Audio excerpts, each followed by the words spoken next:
Welcome to Todd Talk. Today I'm going to tell you about my bathroom art. Todd Talk is brought to you by Plodorkin. Ask your doctor if Plodorkin is right for you. Boy, oh boy, how far back do I go with this? Let's go back about 12 years. So back in 2009, 2010, I was single and I was really involved in a lot of art projects. I was making short films, I was making music, different things like that. There's a group of people that I got involved with who would do film races. So we would do like the 48-hour film race, where basically you would get together and they would assign you a topic and like you'd get like a genre and some required elements that needed to be in your script. And then you had 48 hours to write and film and edit and deliver a short film. As you can imagine, it's pretty stressful. You don't get a lot of sleep. You're kind of go, go, go. Nerves are on edge. You're drinking a lot of caffeine, but it's also a lot of fun. You're hanging out with people who are like-minded, working on a project. And really, as an adult, the problem about being creative is finding time. And so things like a 24-hour film festival or a 48-hour film festival, they force you to make a thing. And that's a pretty cool thing. So this group I was working with, there was this one girl who was part of it, and she and I ended up kind of hitting it off. She was really different than anybody I'd dated before. She was really, really funny, very, very smart, a lot of great ideas about things, and just really a different, very quirky individual. While we were dating, I got to meet all kinds of her friends. I got to meet her sister and her sister's boyfriend. She had a couple of roommates that were a gay couple, and they were really, really cool.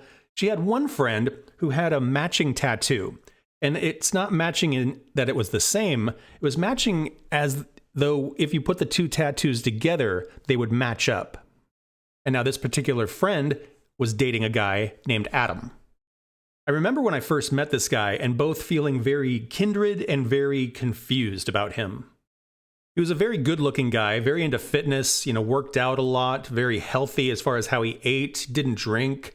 And he was very, very difficult to read. He had a really bizarre sense of humor, which I appreciated, and we also lined up on a few other things as far as like the types of movies and music and things like that we liked. A few times we did hang out, we would mostly talk about writing, which we both did. We would talk about playing in bands, which we both did, things like that. So this girl and I, we dated for about a year, we had a lot of fun, and we ended up breaking up. Now, many, many years later, I have a coworker who was in a band and he was playing a show downtown. So I went to the venue and I was hanging out, and there was another band that was setting up that was playing on the same bill as them, and I recognized the bass player. It was Adam. So he happened to look up and notice me and was like, "Oh my gosh, there's Todd." And even though we hadn't seen each other in a few years, we kind of hit it off and we were talking and, catching up a little bit. And then he said, "Hang on, I have something for you." So he goes over to his gear and he gets this little backpack or duffel bag and he opens it up and he pulls out this rolled up poster. And he says, "Here, put this in your bathroom or something." And so I did. So this piece of art has hung on my bathroom wall for years now. And to be completely honest, if I saw this in a store, it's probably not the kind of thing I would have been drawn to or that I would have bought. But I absolutely love this drawing. I'll put it up on the screen. So basically, it's these drawings of really diverse faces with a quote underneath each of them. And the quotes are so overly positive that you just can't help but smile or feel better when you read them. And I can't tell you how many times it just catches my eye and I will just kind of go over them or read a couple of them, and it is unusually effective. I'm not sure if he sells them or if they are available or if it's just like I was lucky and happened to get the only one left.